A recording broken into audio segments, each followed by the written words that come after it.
Bonjour, c'est Thierry Cuiraud et Mathieu Gavois et Ben pour notre deuxième épisode de la série de vidéos sur les dessous d'Instagram. Alors ça fait une semaine qu'on a lancé l'expérience pour faire de Ben une star sur Internet, une star sur Instagram. Et alors on a pour l'instant, on vient de dépasser les 100 abonnés sur Instagram. C'est plutôt pas mal. En une semaine, bon, on espère accélérer. Et aujourd'hui, nous allons vous parler en fait du contenu des messages, du contenu des posts et notamment Mathieu va commencer par vous expliquer la partie technique de nos posts. Alors pour toute la partie référencement, sur Instagram, ça se passe grâce aux hashtags.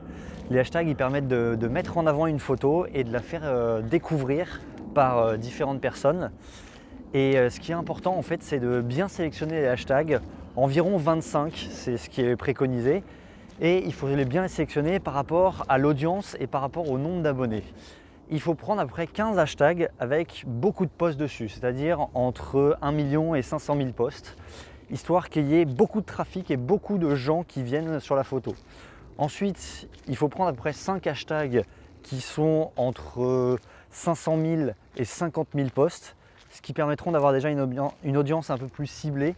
Et il faut terminer avec 5 hashtags qui sont vraiment très ciblés, c'est-à-dire sur un lieu précisément ou sur une activité, ce qui permet que les personnes qui cherchent ce hashtag vont derrière venir liker, commenter parce que c'est très ciblé comme audience.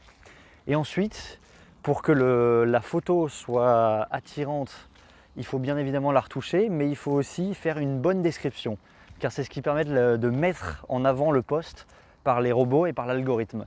Et pour ça, il faut utiliser un nombre de mots, environ 300 mots dans un post, et il faut aussi faire tout ce qui est des call to action, donc c'est-à-dire inviter les gens à commenter. Et pour ça, toute cette partie, ça va être Thierry qui va vous expliquer.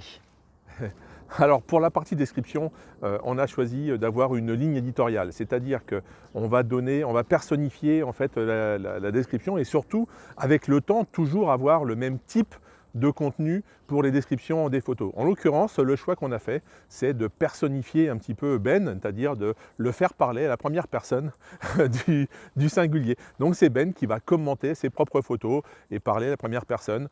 L'idée, c'est, comme l'a dit Mathieu aussi, au maximum d'interagir avec les gens, donc essayer de le faire poser des questions. Allez-y, découvrez où est-ce que je suis, par exemple, comme on l'a fait aujourd'hui.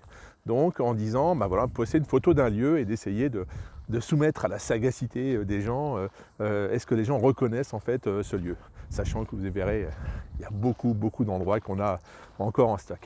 Donc voilà, au niveau du ton, on a choisi de faire un ton plutôt léger, peut-être un peu humoristique, un peu comme si Ben parlait lui-même. Hein. C'est un choix de ne pas partir dans de la grande littérature, l'objectif étant plutôt de rendre le post sympathique. Après tout, c'est qu'une peluche. Chut, dites rien à personne.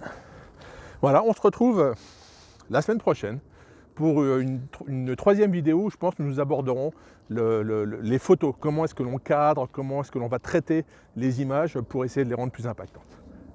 Abonnez-vous.